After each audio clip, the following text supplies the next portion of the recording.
Now, everything old is new again. America's entertainment pop culture talk show with Douglas Viviani and David Cohen. Welcome to Everything Old is New Again. This is Douglas Viviani, as the disembodied voice just said, and I'm here with America's audiophile himself, David Cohen. America's audiophile. Thank you. You like that?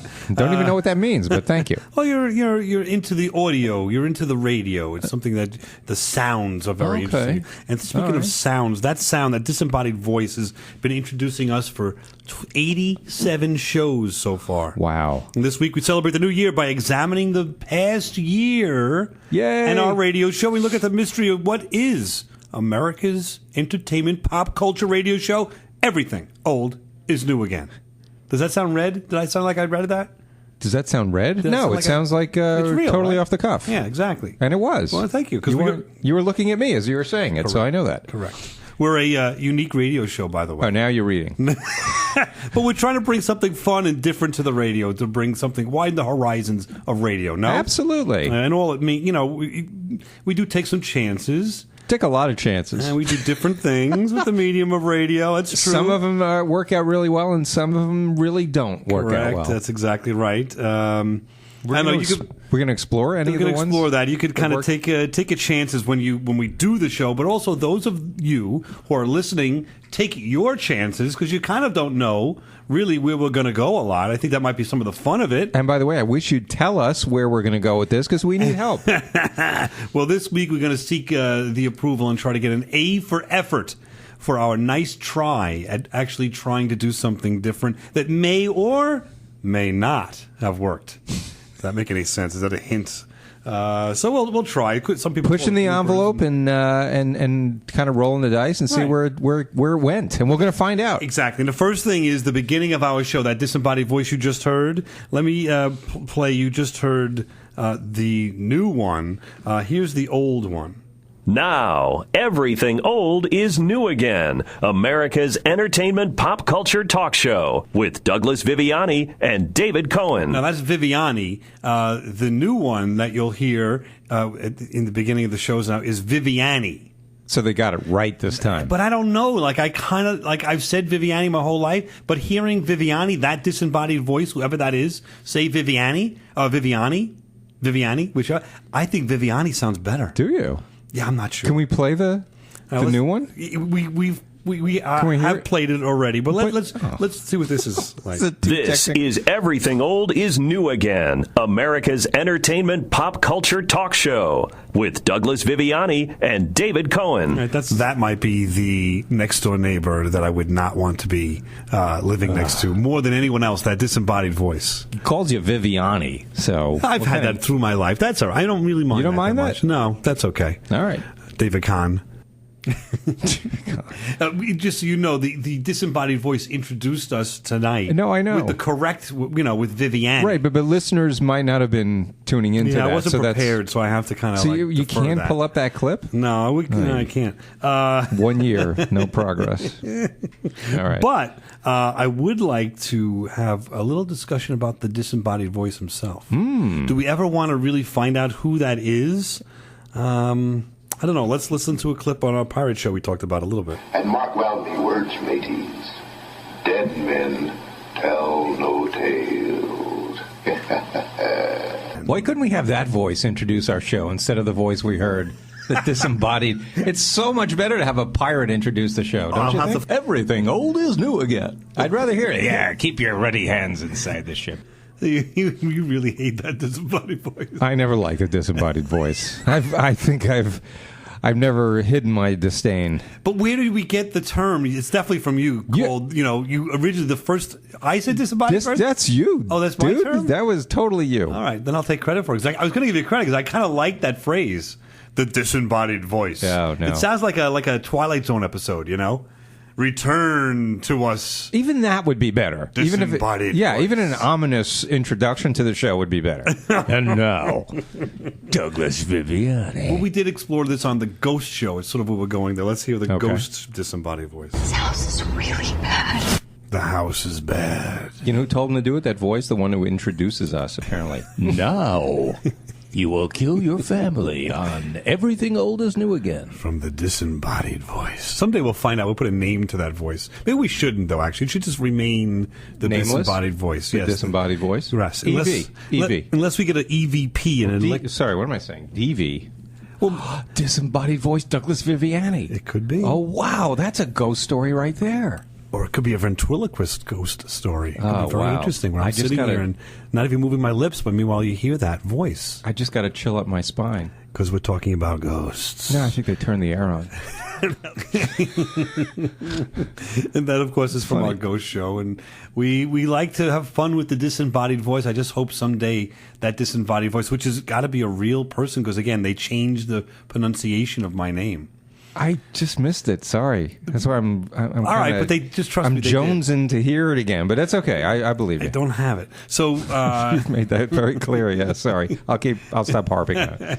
but I do want to kind of explore a little bit more what we mean by disembodied voice. It kind of threw me off a couple of times, especially that ghost show. That kind of was eerie, where you were talking about disembodied voice. But this show, well, really, I don't know. Just listen to this. I don't know what I was doing. Welcome to Everything Old Again. This is Douglas Viviani, as you just heard, with that disembodied voice, and the ever jovial David Cohen. Everything old again. Is that what he says? That's what you said. Yep. Everything old is new again. I didn't say everything old is new again. No. Because that disembodied voice just really It just describes threw it you. perfectly. There it is. It sometimes really it really got me off that show. That was the UFO show, and I was a little off yeah. to begin with, and that really started. But I may have found the new one. Let me just see, Okay. Mike. If you play this, see if this is the new one. I don't know. Now, everything old is new again. America's entertainment pop culture talk show with Douglas Viviani Yeah. and David Cohen. There Got it is. it. There's the new All one. right. Play it again. I like it. Play it again. Now, everything old is new again. America's entertainment pop culture talk show with Douglas Viviani and David Cohen. Versus this one. Now, everything old is new again. America's entertainment pop culture talk show with Douglas Viviani and David Cohen. So which one? I like Viviani, actually. It's the same guy, too. Of course, it's a disembodied voice. the same disembodied He's not going voice. anywhere. This guy. He might be ghostly. I like Annie. You do. It sounded like he was working at it, too. Did you hear that? With Douglas Viviani. He must have been listening to the show. I mean, I'm not upset about it at all. Let's be clear. I could care less, but I think it actually is. It's something that I've never thought of before. So Okay. I'm bringing it to the plate. Let's just bring in another disembodied voice here that you may remember. My sensors indicate the presence of aliens. How many? 4 1/8. 4 1/8. The disembodied head measures exactly 9 inches. That computes to exactly 1/8 of an alien. A disembodied head. Oh, John, what does he mean? Just a grisly practical joke, madam, left behind by a sick former civilization. To attribute any form of life to it is the product only of this one's disordered mind. And now, if you'll excuse me, I shall retire. Good night to all, and to all a good night. Oh, that's my favorite, Dr. Smith. Lost in Space. I got to rush. Let me just hear a little discussion from that disembodied voice. Good evening. Remember that episode? That's the disembodied voice. I think that subconsciously was in my head, and that's where I came up with the term disembodied voice from none other than Lost in Space. Okay, that makes sense. And we'll be back to continue this scintillating discussion on everything old is new again.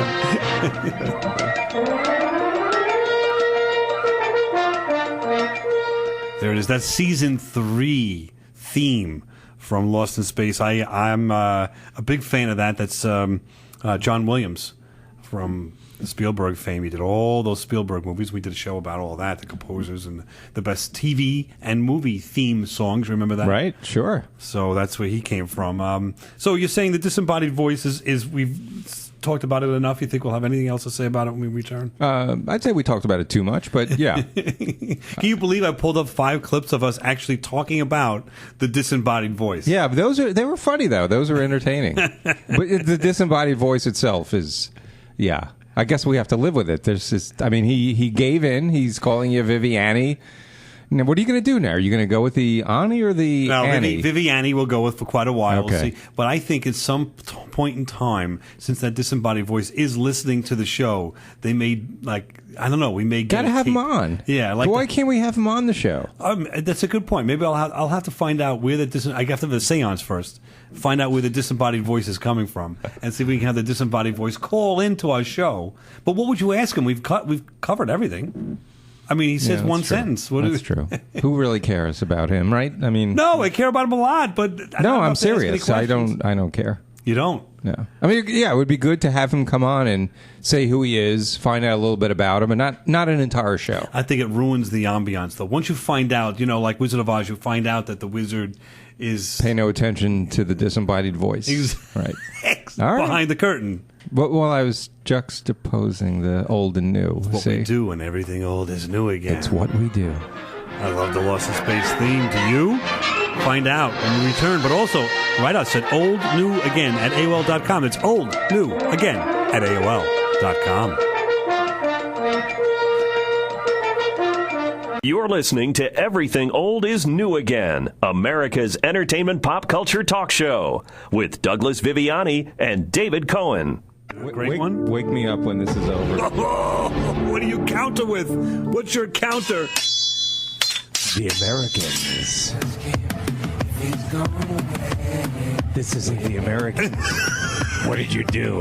You're fighting dirty. I am. That's what came out. This is what's going to defeat it all, the Vikings. There we go.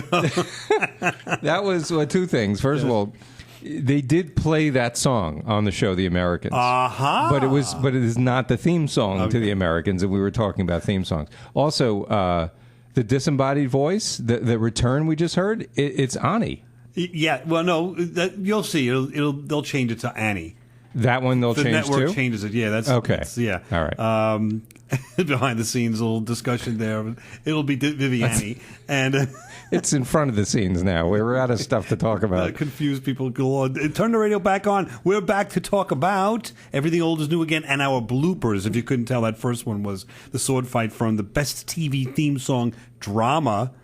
We had a little sword fight trying to figure out which was the best one. We did a whole show on best TV theme songs, drama, just drama. Because it was a comedy. And we would have gone even deeper, like to do the drama from the 70s. Yeah, we tried to, and it backfired. So it is funny what we find along our way. We had a great show with Stanley Kramer's wife, Karen Sharp Kramer, talking about Stanley Kramer, and it started off. I thought I was a genius doing this. Setting this clip up for that was her. cool. And it kind of backfired. She's very good-natured, but listen to this. I'm going to play a little bit of a clip here and see if you can recognize who this is. Look at all the extra work you've caused.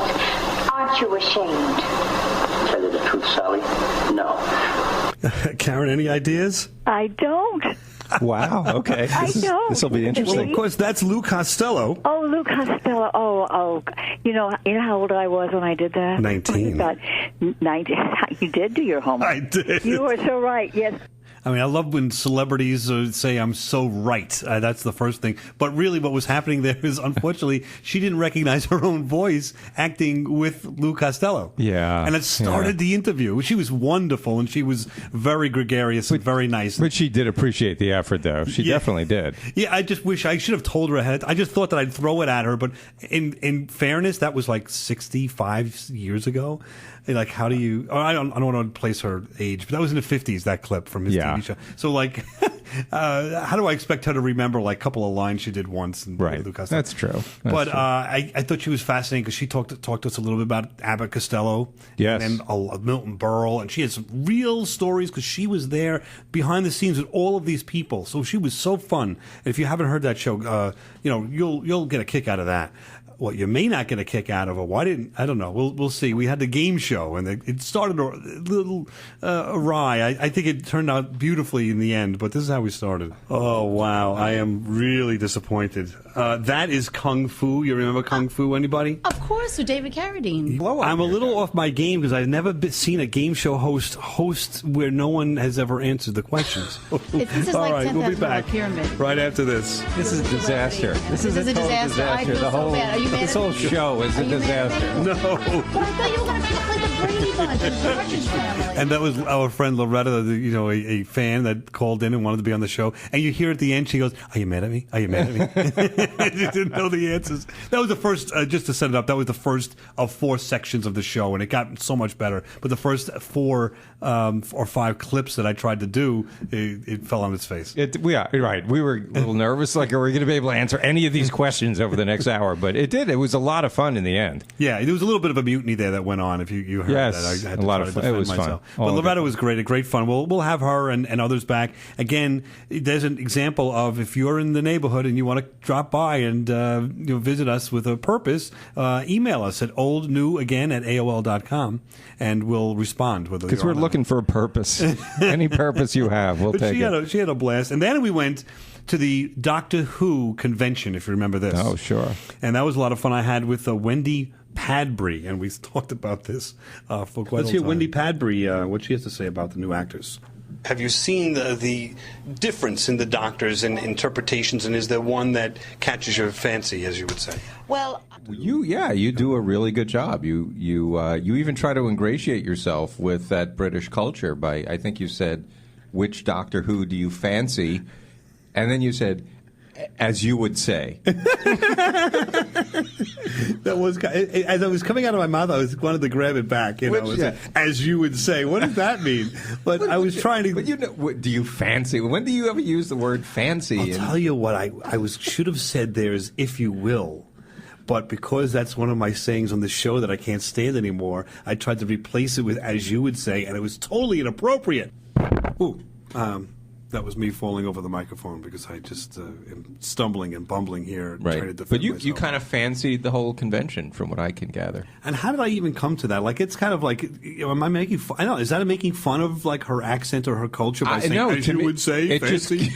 I mean, it's so I don't think you meant to say that. But no, but and which it was almost like this: like, which doctor do you fancy, as you would say? Right, you Englisher, yes. You highfalutin piece of garbage. I don't truly understand your culture, but I'm going to try to Why don't you hop back across the pond where you came from? Here we are. The microphone's on during this, but sometimes if you hear Dave laughing or me laughing, that's funny. Just us laughing with it. I mean, just insanity. I mean, what was I thinking? I don't know where to go with that, other than to say that I had a real rough start with our wonderful lady, but I mean, it continued the nonsense with poor Wendy Padbury. Wendy Padbury from the Doctor Who series. What question have you not been asked that you want to ask? No. I have been asked pretty much everything. So there's nothing that I can think of that. And along those lines, you were the second companion, or no, not the second companion. I was with the second Doctor. Right, and that was back in 1966. So I could 1968. Oh, my information is wrong. I was apologize. in Doctor Who 1968 to 1969. Terrific. You be Wikipedia. To be honest, it went awry a little bit. Not her fault, more or less, my fault. The question is, do you have an explanation as to how it's continuing and why? I have no idea. I mean, if I knew that, I'd be a wealthy woman. I mean, it just I couldn't get it right. Every question, she just shot you down. Poor lady. I mean, she's probably thinking to herself, who is this boob with this show that, talks about everything old is new again, or what the heck is going on? There you go. Just couldn't get it right. You just say something? I forgot what I was going to say. How about that? Because I thought the clip was over. Right. But if you look at the engineer, he'll point to us when those clips are over. Mike Amodio. I don't look at Mike. I know. I'm looking at you. I guess I gotta. Whatever. It's there the charm. It's Mike, Dave, oh, Mike. Hi, Mike. How you doing, Dave? Yeah, nice to meet you. You do have. It's true. You do have. There's a window here in the studio, and you have your back to the window. So I never thought about that before. I guess I could switch seats so I could see Mike better, but that's the charm of me, Doug. Come on. It is, and that's a little bit. And I tried to be as charming with Wendy Padbury, but it didn't seem. If you noticed, everything I said was wrong. It was pretty funny in retrospect. You couldn't get it right at all. And they have another Doctor Who convention that happened, and I you were banned from I didn't go back. I didn't.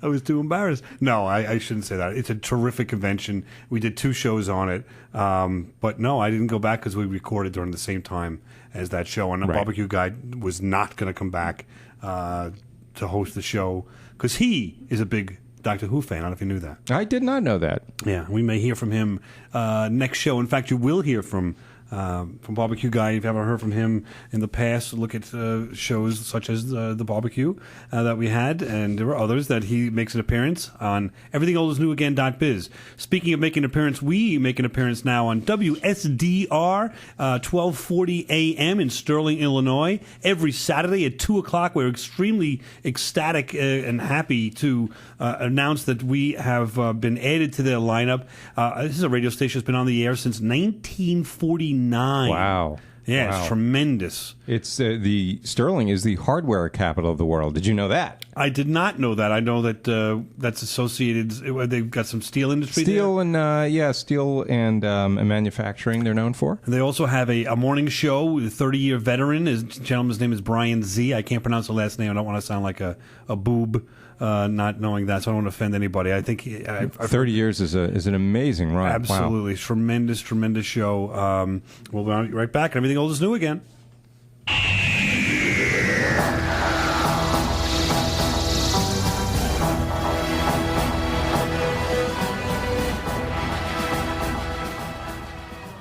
Hey, Charlie, why the arm in the sling? Yeah, I walked straight into that busted street sign in front of Frank's Automat. Well, you must have been really sore at him. You said it, pal. I said, say, what's a big idea making a fella trip out there? I was going to sock him right in the kisser. He's all wet. Why, you ought to sue him, Charlie. I have half a mind to do just that.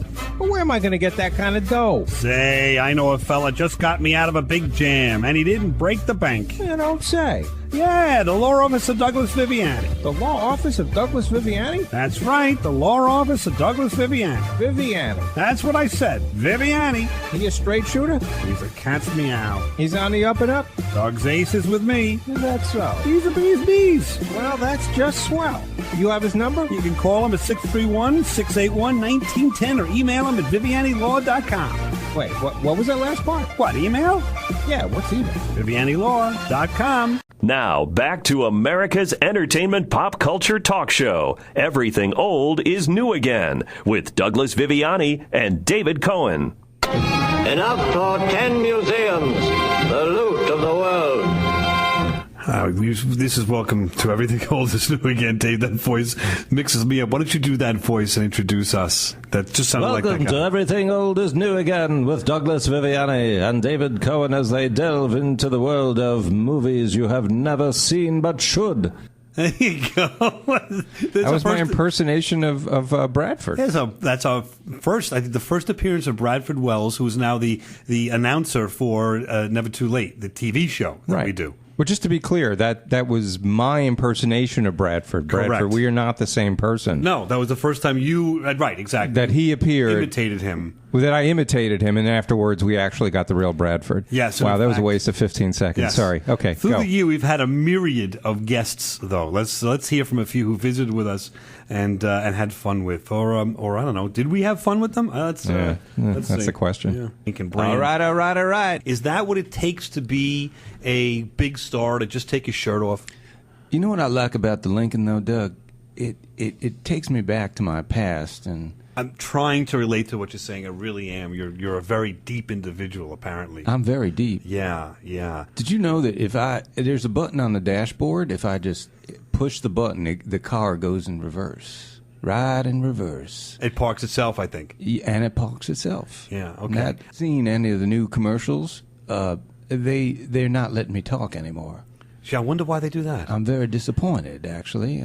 I think the ratings have gone way up since you stopped talking. I don't know what that's all about. That was funny, right? That's a joke.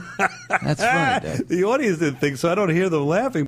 There you go. It's Matthew McConaughey. I should have listed before. We were blessed to have him on the show. Yes, that was Never Too Late. That was the inaugural, the first guest on Never Too Late. Pretty big debut for the Never Too Late show. It's a major guest. You could see how the honesty, you try to do it in a nice way, but the honesty, that show is about honesty, and to bring out the point that it's not a lot going on there. Not really. It wasn't hard to do, actually, but it didn't endear him to us. But you had another big guest on that night. I did. I loved listening to and talking to Paul McCartney.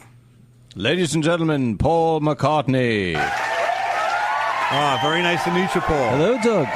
Big fan. Oh, you're getting a nice reception here. We are. This is a nice, great new show. I'm sorry we didn't have you first on the list. I don't know where that came from. Who booked what? To me, you'd been the first guest. Well, I would have been the first guest, but Matthew, he locked me in a Lincoln. I couldn't get out. Because we sent, of course, the Lincoln. Good.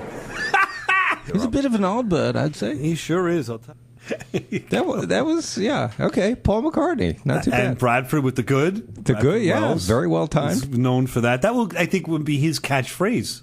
We did a show on catchphrases. Now I think we're biting into that, and his good is, not talked about at the water coolers right now yet.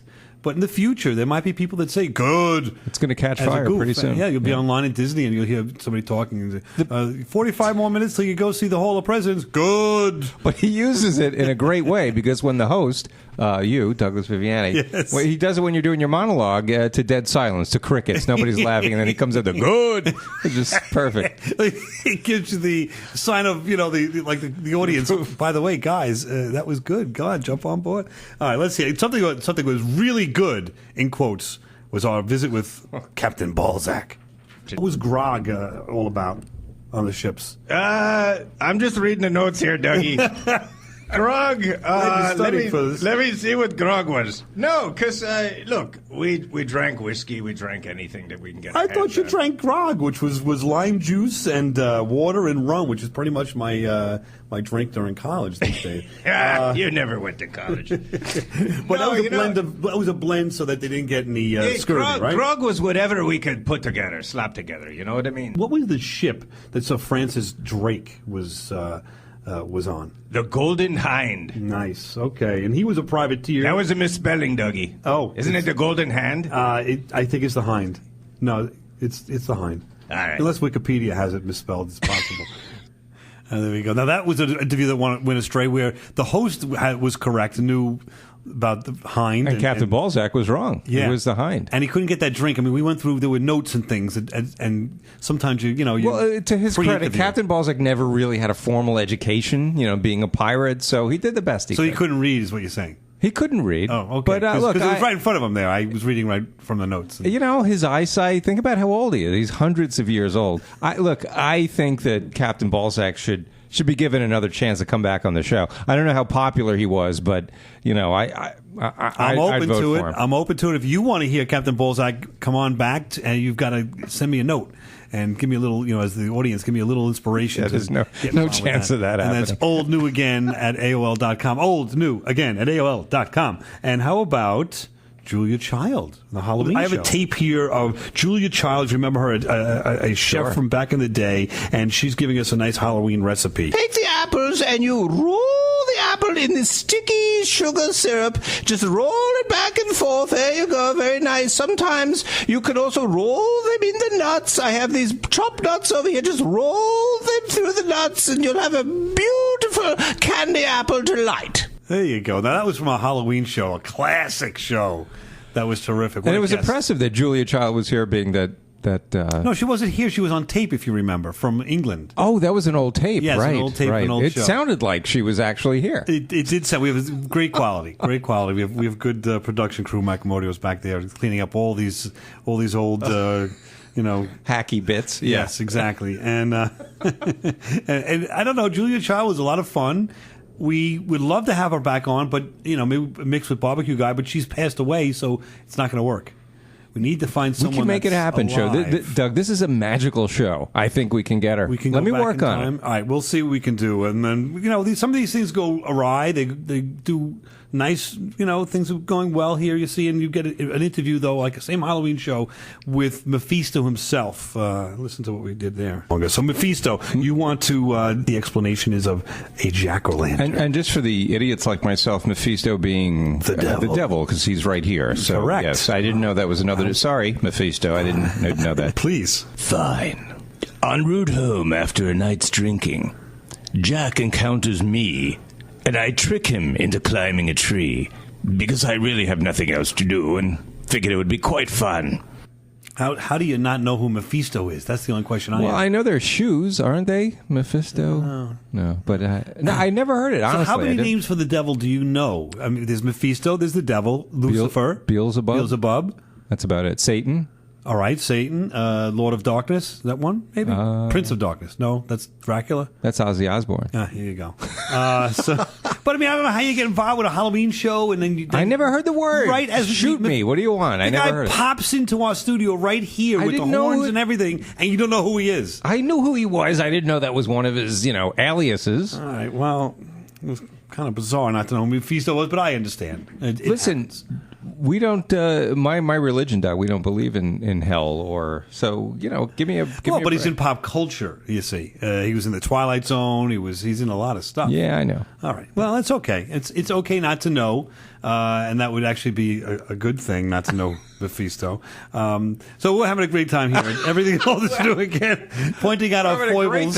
We're opening up old scabs, if you will, to see the things that worked and didn't work. And I like to make Doug speechless. Gabbering at Doug, that's not my religion. Don't mention that word. Listen, what we're going to do now is listen to the haunted organ. It's going to take us out. I love this. We're going to come on back. Everything old is new again. And talk about more problems and difficulties we've had with the show. Come on back. Listen to that organ. Don't you love that? That's a great organ. Whatever happened to those organs? There used the to be old Wurlitzers. The Wurlitzers. There used to be one. I don't know if you're a hockey fan, but the old Chicago Stadium when the Blackhawks played. I think that was like the last humongous Wurlitzer organ they used to play at the games. It was just amazing. And that's that one where those horror movies. You see the back of somebody, right. with all of these. It's a semicircle of. Keys of a keyboard, three or four levels of it. Right. And then they got the thing that they're using their feet, they're using that as like the bass. All those pedals. And they've got this, the big pipes, the 2-story high pipes. Yes, the one that I remember more than ever when you think of that, a Wurlitzer is the Wurlitzer from the Munsters. Oh, yeah, Remember that was one? a beauty, sure. You would play that because you want to go down the basement. Right. Is that what it was? Yes, I think it was. You play exactly. that, and the dust would come out of the pipes, and the bass would open, and there's Grandpa either flying down it, going up. I forgot all about that. That's great. That was Wurlitzer of Wurlitzers, as far as I'm concerned. With maybe Eddie Layton playing that from the Yankees. Oh, that would have been nice. That would have been nice to see. And I don't think there's any organs anywhere anymore in any sporting events, are there? You're saying the one in Chicago you talked about that's gone. That's right? gone. Yeah. I mean that brought like such it's a all nice. Electronic now. It's all electronic. But they don't even make it sound like a Wurlitzer. Like they don't even electronically pretend like okay, let's fill in the blank here. That's true. There's no effort. It really. Let's do a show on the Wurlitzer. We could. We could do when we do a 3-part show on the which is the best Wurlitzer performance and performer and composer and song done with the Wurlitzer. With the Wurlitzer. All right, we could do that. Top 10. We'll start with this one. I love this. This is tremendous. Come on back to Everything Old is New again. A couple of quick seconds. Listen to that organ. It's a big organ. This is Everything Old is New Again, America's entertainment pop culture talk show with Douglas Viviani and David Cohen. It's the Never Too Late Show, starring Douglas Viviani. Douglas's guests tonight are Matthew McConaughey, Paul McCartney, Sylvester Stallone. My name is Bradford Wells, and here for the first time, your host, Douglas Viviani. Hey, welcome everybody. Here we go. That's some applause. Any reason in the world where you got to put 3 packets of sugar into that coffee? And that's where I'm at. Anyway. Good. Funny. Bradford, come on over. It's the greatest when you fail. I mean, if you have confidence and you do a monologue or something, and you fail, and to be called out by the audience like that, I couldn't stop laughing. That was hysterical. It was so funny. It was so funny. You don't fail all the time. I mean, you can't. You'll be off the air. But continue our discussion real quick. I cut you off. You going to say something? No. Nothing important. That's important. Which is typical, right? Yes. Well, we just want to finish up a little bit of the characters. We had a couple of run-ins with robots. If you remember, I created a robot on a TV robot show, and the first incarnation of the robot. Well, let's listen to it. It speaks for itself, I think. Why you would be programmed not to have any humor whatsoever and be a co-host of this show, in replacing a gentleman who does have a sense of humor, is odd to me. Well, I may have to do that for the second part of this show, reprogram some things, correct a little something. How would you like to be called those names? Does that mean anything to you if you get called those names? The only thing that means to me, Douglas, is it is a clip that you have now reused several times. There's nothing new or fresh about that clip. And now I'm beginning to identify with him a little bit more, and his character, Dr. Smith, trying to interact with a robot. I can see how difficult it can be. Yes, that is your validation for why that clip is new and fresh. Got it. You can see I didn't get along with that first robot at all. He's a sarcastic robot, man. He pretended not to have humor, but inadvertently, I think you would say he did. He was funny without meaning to be. Right, which caused me to have to reprogram. You tinkered with it, though. Yeah, it was ridiculous. So then we came back after the break to the new incarnation of the TV robot. It's terrifying. And, Doug, that was so great.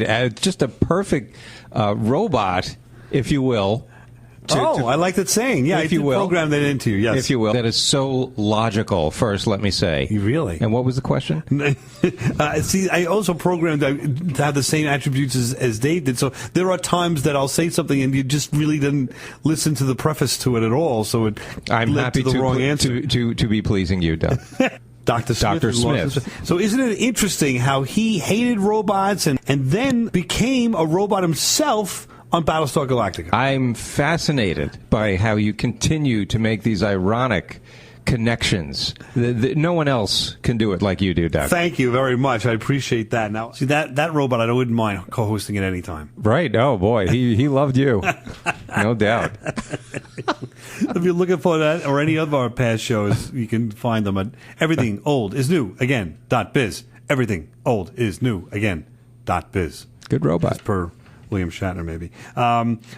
Same thing, William Shatner, robot. Acting, especially. On this show, we take chances, and some of them is putting these clips together to help point out or drive a point to the conversation. Obviously, we do quite a bit. I want to take a look.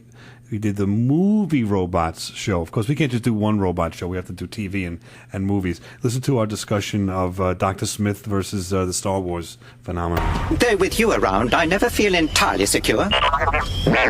How dare you? Go switch off. How dare you? As for you, you jabbering Judas, henceforth our friendship is at an end. Just you wait, you deplorable dummy. So I would postulate to you that you all that are fans of Star Wars have to tip your hat to Dr. Smith. Because CP30 would not exist without Dr. Smith. What do you think of that? I agree with that. Oh, wow. I do. What happened to the argument you love to have? Oh, that's such BS, Doug. You're way off. No, I'm right on.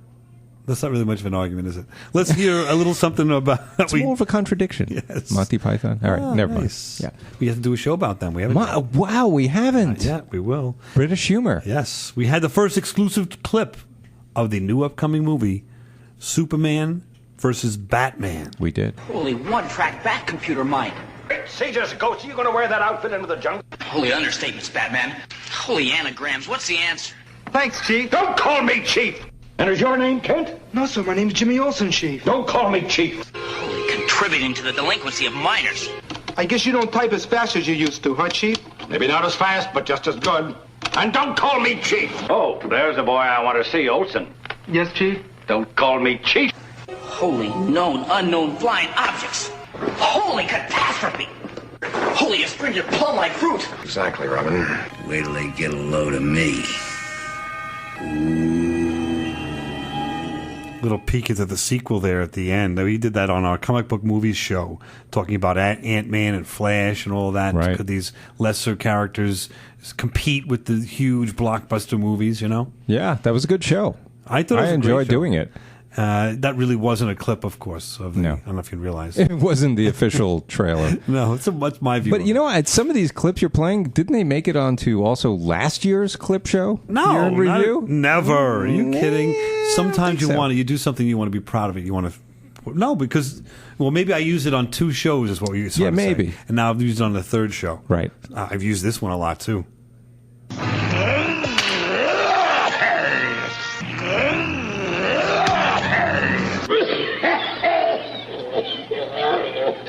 Pays to buy the best.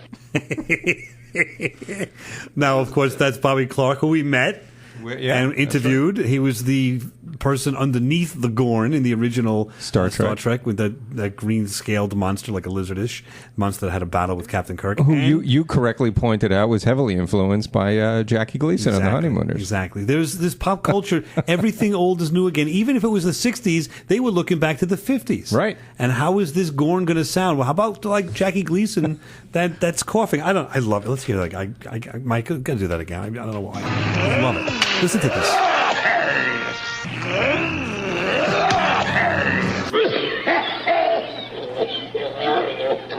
Pays to buy the best. It's exactly the same. I love it. And then we went forward on that postulation a little bit with the Honeymooners. We've had a lot of fun with them. We've talked about them in the best sitcom of all time show. Yes. And then we did best next door neighbor. And at the end, we came down to Norton and Kramer. Right. And we postulated, well, what would happen if Kramer was on the Honeymooners instead of Norton? What would that sound like? You're getting heavy. You look like you put on 5-10 pounds. Hey, I'll tell you what, Chubbs. If that yogurt has fat in it, I will put myself on an all-yogurt diet for a week. All right, get up! Yeah! Giddy up. Okay. That was good. That was good. No, that's only been used once before. No, so right. And this is a best of, so we're allowed to use it again. You may hear it again. Some of these best ones I like to kind of dig up and play them again. Have you had fun listening to these clips and seeing our...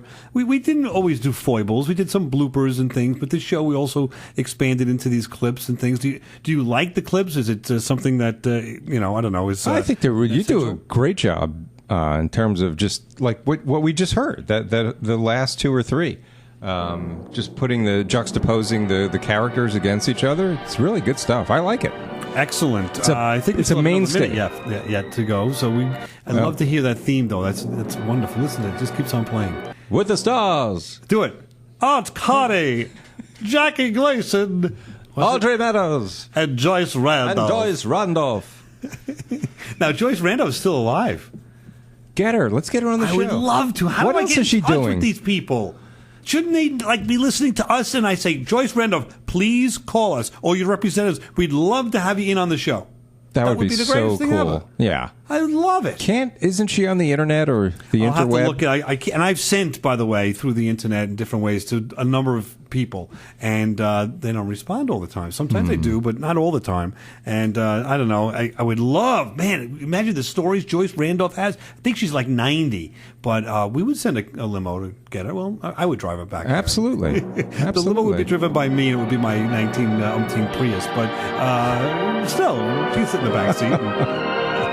In the back seat. As if it's a limo. We'll be right back. Jackie Gleason. We are back. But that would be something that I would love to have. Maybe she's not on Facebook. I don't know what to do there. But if anyone knows how to get in touch with Joyce Randolph. Trixie. I think she wrote a book. This would be the key. I'll contact her publisher of the book and That's say a good we want to idea. promote How long the ago book. did the book it's 2 or 3 years. Well, that's not that long. It's not that ago. long, yeah. Yeah, that would be a good idea. Listen, if she's 90, but if she was writing a book 2 years ago, she's obviously very with it. Yeah. So. I've seen her interviews and things. She's a very, very nice lady. Trixie, come on. All right, that'll put us on the map, right? Everything Old is New Again interviews Trixie from the Honeymooners. I think Spanning so. the decades. I would love it. That would be tremendous. All right, that's my idea. We're going to do that. All right, come on back next week as we visit or have a visit from Barbecue Guy and somebody else by the name of Fondue Guy. We'll find out. That's interesting. Jackie Gleason.